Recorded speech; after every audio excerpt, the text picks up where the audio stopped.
All right, well, welcome again to our study of 1 Peter. We're calling it Thrive, How to be Christian in an Unchristian World.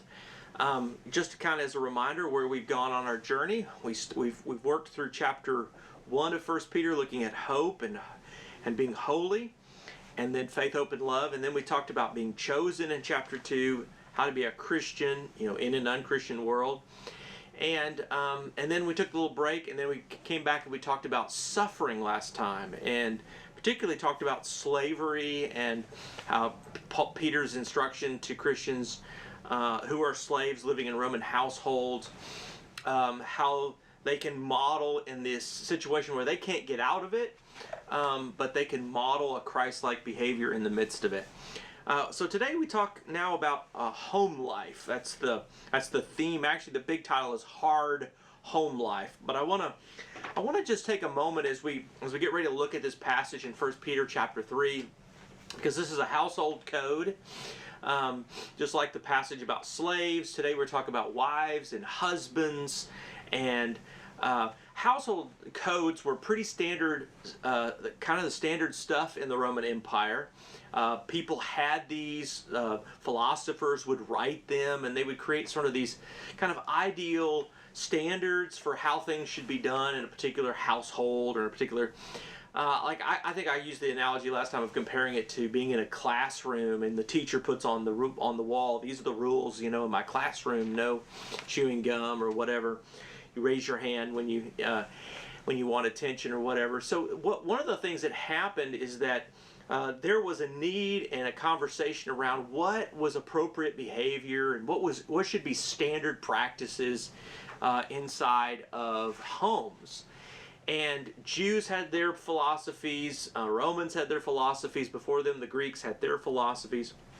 And the Bible is written in the midst of all these different cultures and ideas about how to do things kind of coming together. Well, in order to understand the passage we're going to read today in 1 Peter chapter 3, verses 1 and following, we have to get a sense, to understand the passage, we have to get a sense of the cultural background of the passage. Today we're going to be looking at specifically the verse that says, wives submit to your husbands, and then the passage about what Peter says the husband should do. But it's very important, before you can even understand those verses, you have to know something about what it was like to be a Roman man or a Roman woman living in the ancient world. The Romans had something that is called paterfamilia, which is the idea that the father in the family has autocratic authority over everyone in the family. Even to the point of having power over life and death, patria potestas, the father's power over the family. And even in marriage, a man who marries a woman, the husband has authority over the wife up to, and not including like death. Now, a father had the authority, the power over a child to expose it or to kill a child, and so there was an enormous amount of authority in men, husbands and fathers more so than husbands, but both had enormous power in the family, and they were the ones who were supposed to hold these codes in place, and so forth. Women, however, lived their entire lives under the authority of someone else. Roman girls grew up under the autocratic authority of their father. The father had the authority over their life and death. When they got married, they were now under the authority of their husband. And the husband had the right to, at times, mistreat, we would say today, abuse the wife. And it was fairly common. And it wasn't unusual for a husband to be unfaithful to his wife. In fact, there were no real restrictions against the husband having different sexual partners, but there were rules against wives doing that. So there was two sets of rules. It wasn't easy to be a Roman woman living in a world of enormous power and influence. Depending on your class your wealth, your family. If you were you were from the lower economic classes, you would get married. Your marriage might just simply be an agreement between two partners. If you were on higher up in the economic situation, there would be a very formal kind of experience. You might even go to the temple and have a religious ceremony as a part of your marriage. There was an exchange of a dowry. A written legal agreement was signed. The Roman way ensured that the women, wives and daughters, were under the authority of a man. And what happens, though, in those situations when these women become Christians, which is what happens in the New Testament, and they're now married to, these wives are married to husbands that are not Christians. What should they do in that situation? Because one of the things that the husband would do, and had the authority to do, was that a wife was supposed to follow the religious practices of her husband and live, conduct religious activities and worship the gods of her husband. So what is a Christian woman supposed to do in a situation like that? And there's basically two options. You could either try to get out of the marriage, and that divorce was very common. There were lots of ways that could be done. And it wasn't necessarily that big of a deal in some cases, although a wife who did that would have to leave her children behind. So it didn't come without great cost, and who knows what would happen to her after that took place. The other was to actually stay in the marriage and try to seek to save the partner, the husband, to bring them to faith in Jesus. And we're going to see today that Peter is writing in the midst of that context when he speaks to the women in this congregation who are Christian women married to non-Christian husbands, all right, and what they should do in their situation. So we're titling this today "Hard Home Life," because that's the situation. You've got a Christian woman married to a non-Christian man who is a Roman, who has all power over the family, and she's in a position of weakness and can even be the recipient of some abuse, and is got his religious practices that she's supposed to participate in, which would compromise her Christian faith. Now, one of the things that we know from this period of time is that Christianity was spreading more quickly among women than it was among men. And as wives would become Christians and try to live out a Christian lifestyle, there became tension that was introduced into these existing marriage situations.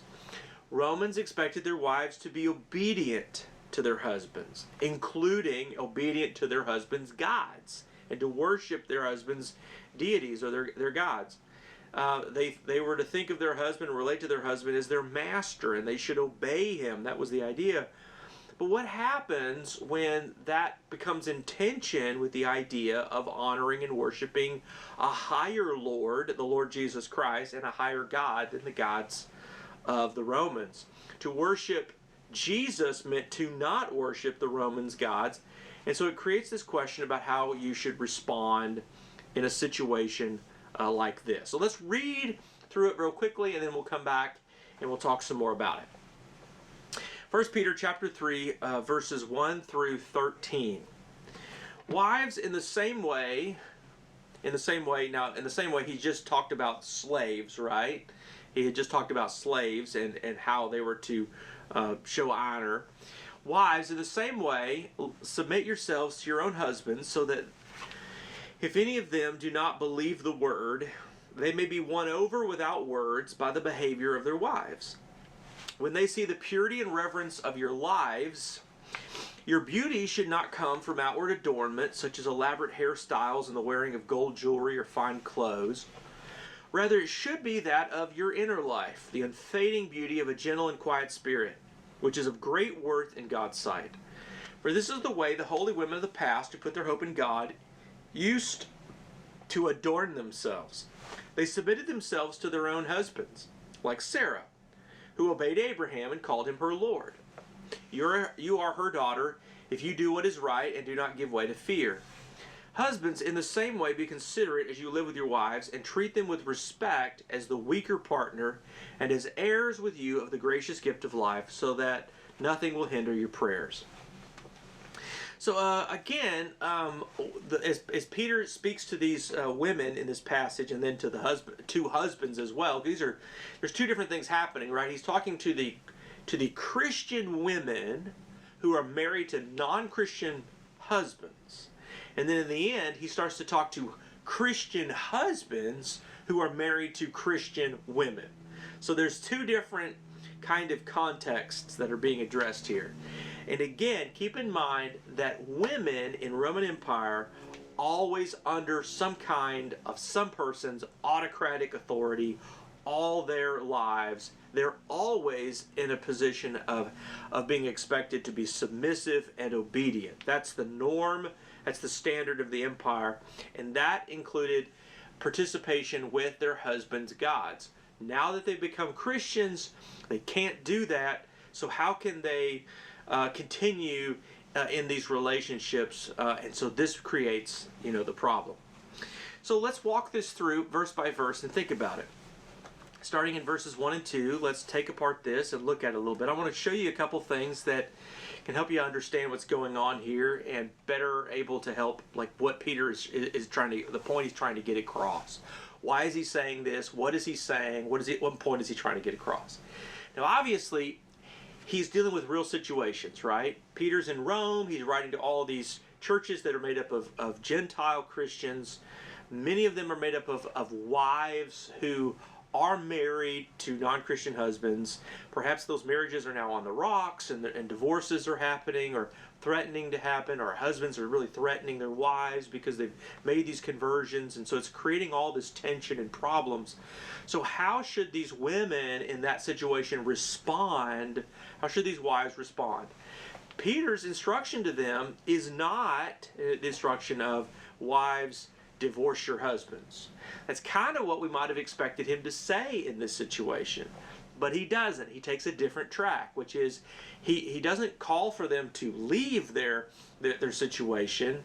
He actually encourages them in the midst of their situation to avail themselves of the opportunity to try to witness to their unbelieving husbands. So we see that. He says, wives, in the same way, submit yourselves to your own husbands, so that if any of them do not believe the word, they may be won over without words by the behavior of their wives when they see the purity and reverence of your lives. Okay, so he's saying to them, in essence, try to be a witness to your unbelieving husband. The goal, again, for Christians, while they're in this period of time where they're really being persecuted, is for the reputation of the Christian faith to be upheld, right? So the part of the objective in Peter writing this is for the perception of Christians in the empire who are being regarded as atheists and cannibalists and all this other kind of stuff. One of his goals is to change the narrative and for people to start seeing Christians in a more favorable light than what's being perceived. So the last thing in the world Peter wants all of these new Christian Roman women to do is to run home to their husbands and say, I have a new Lord named Jesus, I'm out of here. And then all the men are like, wait a minute, everybody's becoming a Christian and leaving and abandoning their families. And you can see how a problem like that could really be an issue. I'm not saying that's the entirety of this issue, but it's certainly an element at work in it, and it's part of the reason why Peter here is affirming the Roman order of the home. It's because the Christian reputation in the empire is very much in danger of being perceived of in an even further negative way. So a couple things here. One is the word wife, just FYI, the word wife in the Bible, there isn't really a word wife. It's the word gune. We get the word gynecology from that today, the study of women, the medical field related to the care of women. The word gune can mean either a wife or a woman. It's just one word. And so originally it just says in Greek, wives likewise submit to your, and the word there is andros or your men. Women submit to your men. It's really what it says. There's actually not a word for husband. It's just as man and woman, which is really kind of interesting, right? A woman had a man had a woman, and it was just, there wasn't a particular word that was used to describe what we today would call wives and husbands. I think that's interesting. Now, these women, these Christian women, are married to these men, these non-Christian men, and his message to them is, if they don't believe, maybe they can be won over. Maybe they can be won over by the way you relate to them. And so what he's encouraging here is a kind of, we would call it today like a lifestyle evangelism. Like, how do I witness to somebody to help them come to know Jesus in my current situation? I just do the best I can. I live out my Christian life every day. Maybe it's not even the things that I say. Notice he says here, without even words. Don't necessarily go and Peter's not encouraging these wives to run home to their husbands and say, let me tell you why you need to become a Christian, and if you don't, you're going to go to hell. That isn't really what he's encouraging here. He's encouraging them to embody the lifestyle of Jesus. Embody the Jesus way, to live out a Christian life and in front of their husbands, and their husbands will see the way they live their lives, and they'll go, wow, look at the way you live your life. I want to become a Christian too.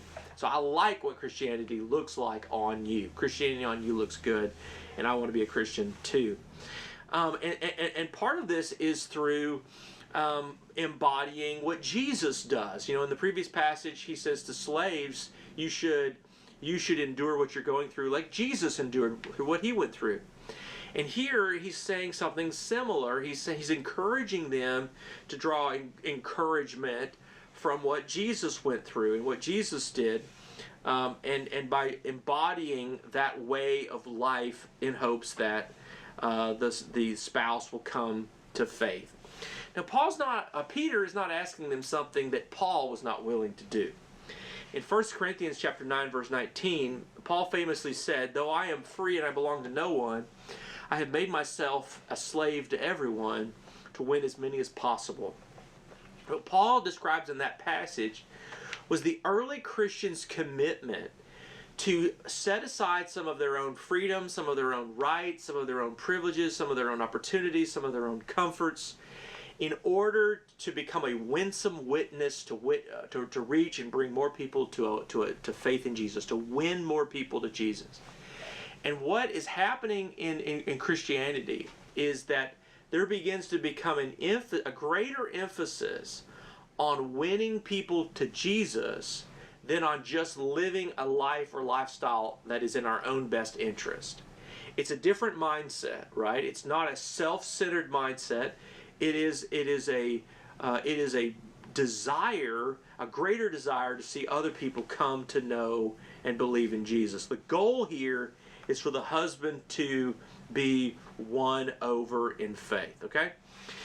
So then he goes on to say, your beauty should not come from outward adornment, such as elaborate hairstyles, the wearing of jewelry or fine clothes. Rather, it should be that of your inner life, the unfading beauty of a gentle and quiet spirit, which is a great worth in God's sight. Now, this passage is a little hard to hear today. The previous one was even harder to hear, but this one is hard to hear as well, because it kind of sounds like in English today, when we read this, that Peter's kind of saying, wives, don't worry about your physical beauty, only worry about your spiritual life. And that's not really what's actually being talked about here. The word beauty in the original language it means outward adornment. And it comes from the word cosmos, cosmetics. We get our word from that. And it does describe external things like hairstyles and jewelry and clothes. And the people living in those days, the wealthier ones, had lavish styles that they would sometimes dress themselves in. In the Old Testament, the book of Isaiah, one of the prophet's criticisms of the people living in those days was that they were ignoring God and doing the things God wanted them to do, but they were but they spent all their time in making themselves look really good. He says, this is Isaiah 3:18, "In that day the Lord will snatch away their finery, the bangles and headbands and the crescent necklaces, the earrings and bracelets and veils, the headdresses and anklets and sashes, perfume bottles and charms, the signet rings and the nose rings, the fine robes, the capes, the cloaks, the purses, the mirrors, the linen garments, the tiaras, the shawls." In other words, what was happening in the Old Testament with the people of God is that they would spend all their time trying to look good. And in this passage, one of the things that Peter's getting at is that beauty doesn't just come from the externals. It isn't just what you look like. But there is there's a reason he's saying this. The reason that he's saying this is part of the reason that women in the Roman Empire would go to such elaborate lengths was to attract eyeballs, right? And in this case, this is a problem that Roman Christian women married to Roman men might be going around looking very attractive with the goal in mind of finding what? Suitors, drawing attention to themselves, or being involved in inappropriate relationships. So in other words, one of the issues Peter wants to address right from the get-go is that kind of thing. And so he talks here about the importance of these Christian women to focus in their spiritual lives on their inner life and their inner beauty, and not just on their external appearances, because this was kind of leading people down the wrong path. This is interesting too. He uses this phrase "inner self," the inner person, focusing on the inner person, the inner self. Romans 7:22, Paul says, "For in my inner being I delight in God's law." In Ephesians 3:16, it talks about being strengthened in the inner being. In Romans 2:29, Paul talks about a circumcision that is one that is inwardly, a circumcision of the heart. That God, that one of the things that God is very concerned about, we'd say it like this, is that God is concerned about who we are inside, our hearts and our lives. He's not just concerned about what we look like or the appearance of things. Now we know that, and we have the benefit of reading the Gospels and hearing all of Jesus' teachings about that. But these early Christians might not have heard all that. And so Peter's message is appropriate for them to hear, that their beauty should not just be external. It should come from the inner spiritual life that they live out. Then he says this, "For this is the way the holy women of the past who put their hope in God used to adorn themselves. They submitted themselves to their own husbands, like Sarah, who obeyed Abraham and called him her Lord. You are her daughters if you do what is right and do not give way to fear." Now, this idea of the holy women of the past adorning themselves, and then he talks about submitting to their husbands. What's interesting about this if you want to look this up, this is Genesis 18:12, and this is the story of Abraham and Sarah. You remember that Sarah didn't have a child. Abraham and Sarah didn't have any children, and God said, "You're going to have children more numerous than the stars in the sky," and all that. But when God told Abraham that Sarah was going to have a child, Sarah laughed. She just didn't think that it was going to happen. And of course, God did come through.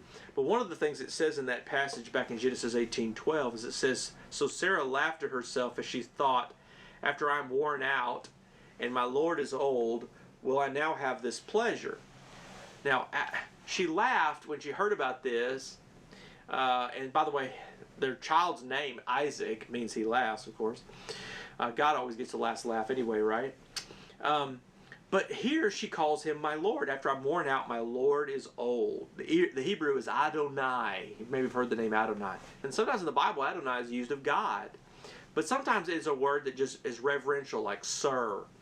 When the Bible was translated from Hebrew into Greek, which is the translation that the New Testament writers used, the word is kurios. It's the word Lord used throughout the whole New Testament for God, for Jesus. And it could sometimes mean a sir, and then it could mean the Lord God himself. When Sarah obeyed Abraham and called him her Lord, what Peter is here talking about is he's not using that in reference to like thinking of Abraham as God or something like that. This is actually a term a reverential term that means something along the lines of husband. Remember I told you that in Greek there's no word for husband, no word for wife. They just say man and woman, this kind of thing. Well, here is a term that's used in Hebrew, a reverential term that a wife might use for the man she's married to, her Adonai, her husband. And it's a term of endearment, respect, and love. And when it says that Sarah obeyed Abraham and called him her Lord, you could just as easily translate it, and the Message translation does of the Bible, you could just translate that as husband. It says in the Message translation, the holy women of old were beautiful before God that way, and were good, loyal wives to their husbands. Sarah, for instance, taking care of Abraham, would address him as my dear husband. That's what it says. And then he goes on to say, you'll be true daughters of Sarah if you do the same thing, unanxious and unintimidated.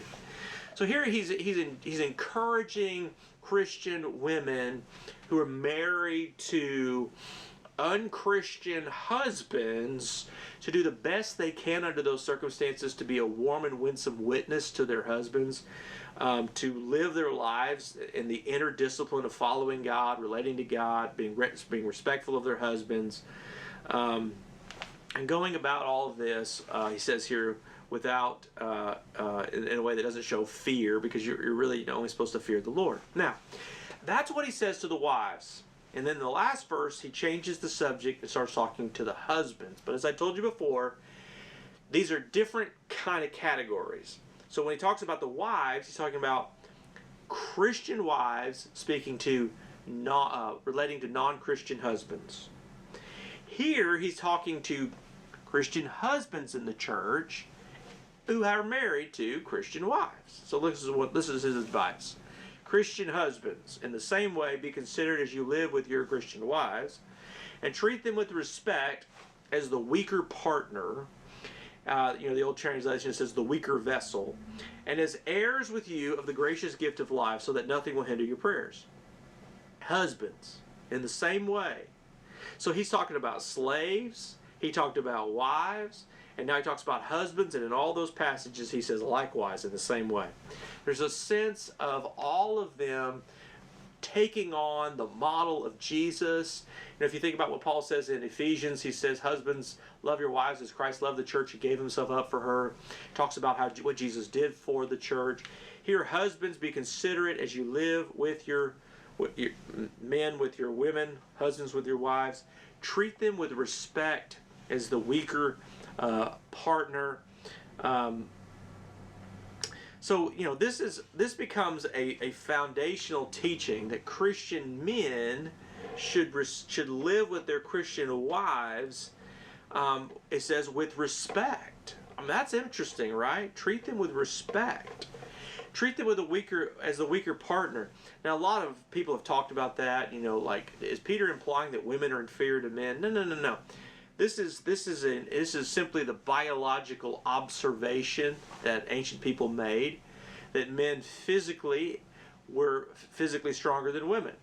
And therefore, the man's role was, as he related to a woman, to be, in Peter's language here, treat her as a weaker partner means be kind, be gentle. Don't be rough is kind of is implied there, right? And as heirs with you of the gracious gift of life, so that nothing will hinder your prayers. It's interesting that he uses the word respect here. The word in Greek is time, and it means something that is of value. It means the way you would treat something that's valuable. If something really matters to you, you just take care of it. Somebody's like, oh, I baby my car, or I have this thing. It's really important to me. I really take care of it. Well, he's saying husbands, Christian husbands, treat your wife in a way that they are of a high value to you, right? Treat them this way. Husbands should know and understand the incredible high value of their wife.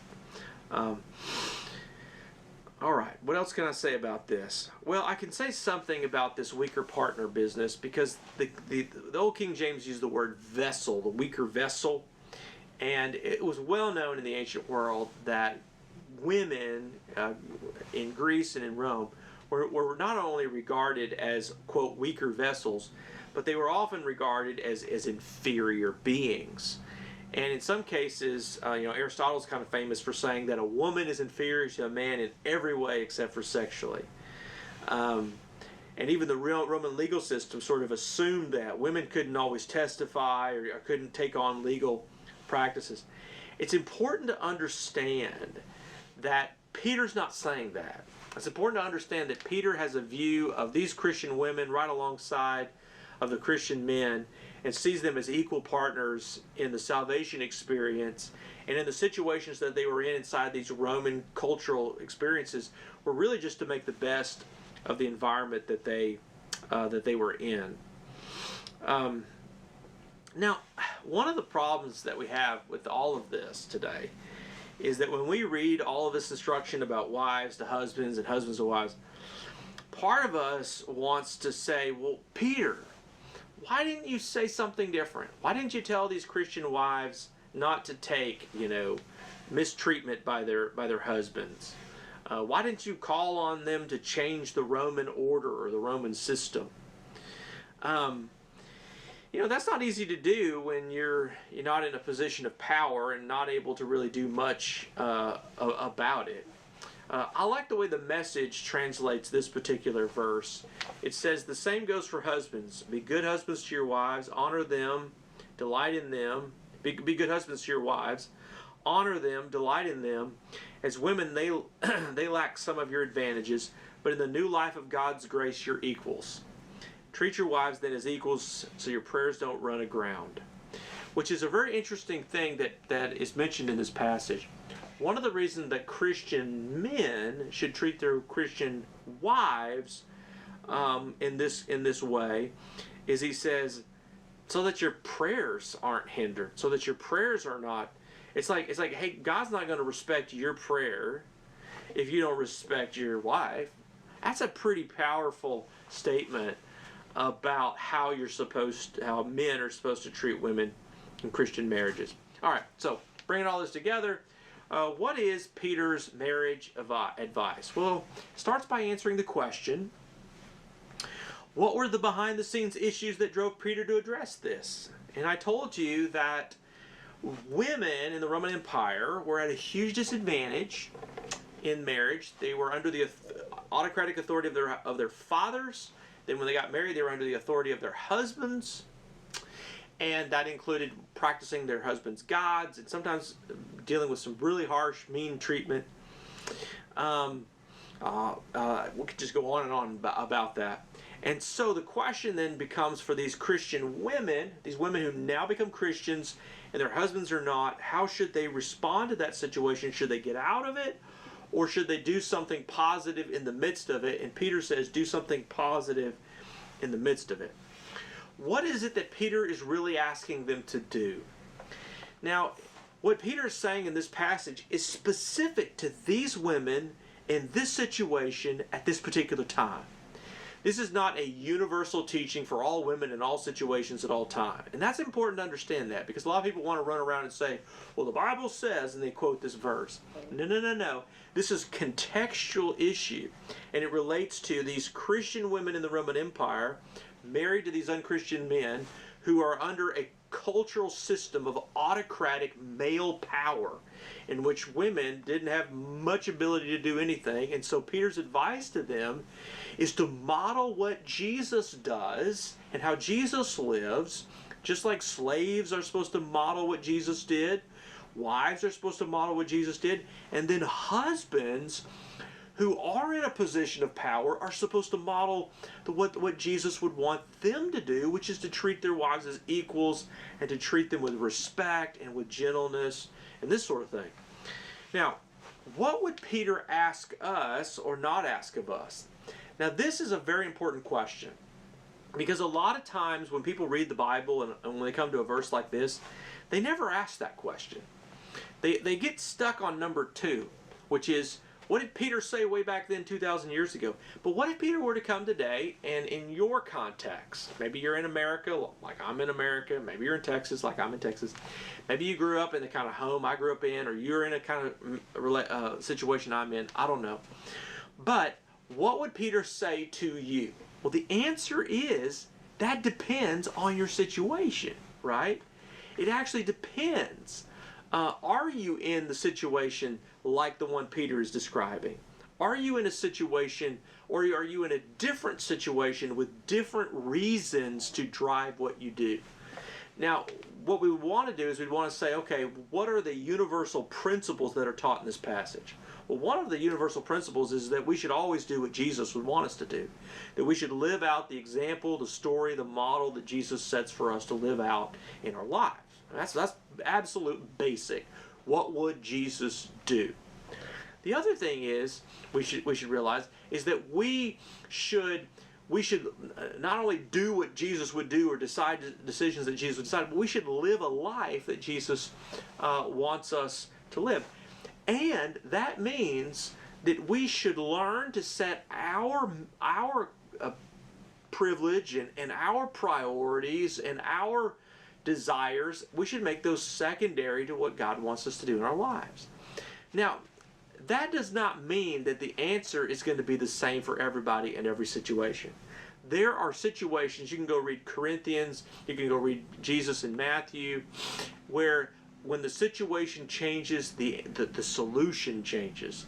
And the way to address the problem changes. And so we need to be careful when we read a Bible verse and someone's like, one size fits all is the solution. This is the answer. This is how we should deal with this particular issue.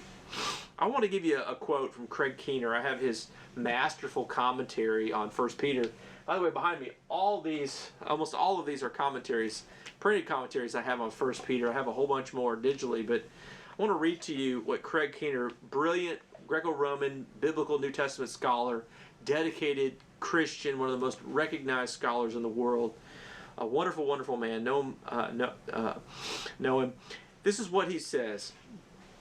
While it is easy for armchair professors in stable settings to criticize a persecuted minor's accommodation to power, in some conditions it's necessary for survival. What he's saying here is that some people read what Peter says and Peter's encouragement to these women to accommodate themselves to the power situation they were in.